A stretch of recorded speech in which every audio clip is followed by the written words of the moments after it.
નમસ્કાર, Perl express ન્યૂઝમાં આપનું સ્વાગત છે।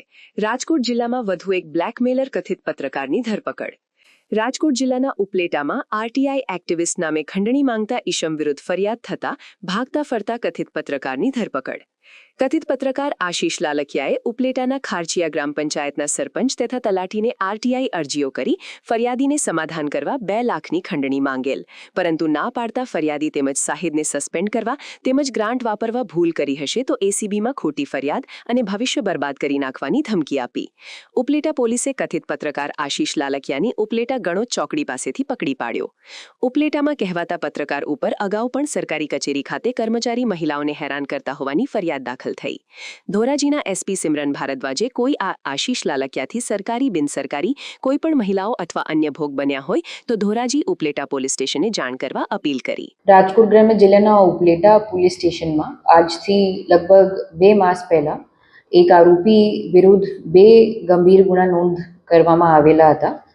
એમાં જે ગુના હતા આ સરકારી કચેરીઓમાં ફરજ બજાવતી મહિલા કર્મચારીઓની સ્ટોકિંગ અને હેરેસમેન્ટ બાબતે હતા કે 2 મહિલા સરકારી કર્મચારીઓ જેઓ આ આરોપીની સતત હેરાનગતિ, અભદ્ર વર્તન અને જાતીય સતામણીનો ભોગ બની રહી હતી, તેઓ પોલીસના કાનૂની અને માનસિક સહયોગથી હિંમત કેળવી આગળ આવ્યા અને આરોપી વિરુદ્ધ ફરિયાદ નોંધવાઈ।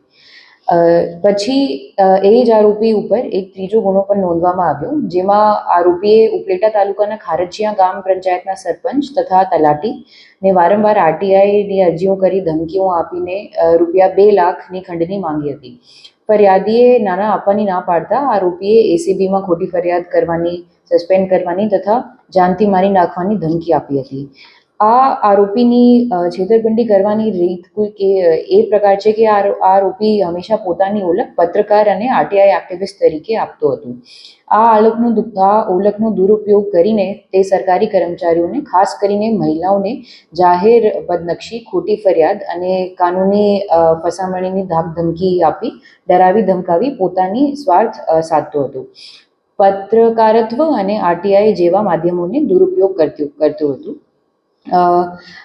કાલે રાજકોટ ગ્રામ્યના ઉપલેટા પોલીસ સ્ટેશન દ્વારા આ આરોપી આશીષ અશોકભાઈ લાલકિયાને ઝડપી પાડવામાં આવ્યો છે। મારો સંદેશ અન્ય પીડિત મહિલાઓ માટે એ છે કે જે કોઈ પણ મહિલા સરકારી નોકરીમાં હોય કે ના હોય, આ આરોપી આશીષ લાલકિયા દ્વારા કોઈ પ્રકારની હેરાનગતિ, પીછો, અભદ્ર વ્યવહાર કે સતામણીનો ભોગ બની હોય તો તેઓ નિસંકોચ ઉપલેટા પોલીસ સ્ટેશનમાં અથવા ધોરાજી એએસપી કચેરી સંપર્ક કરે। તેમની ઓળખ સંપૂર્ણ રીતેથી ગુપ્ત રાખવામાં આવશે।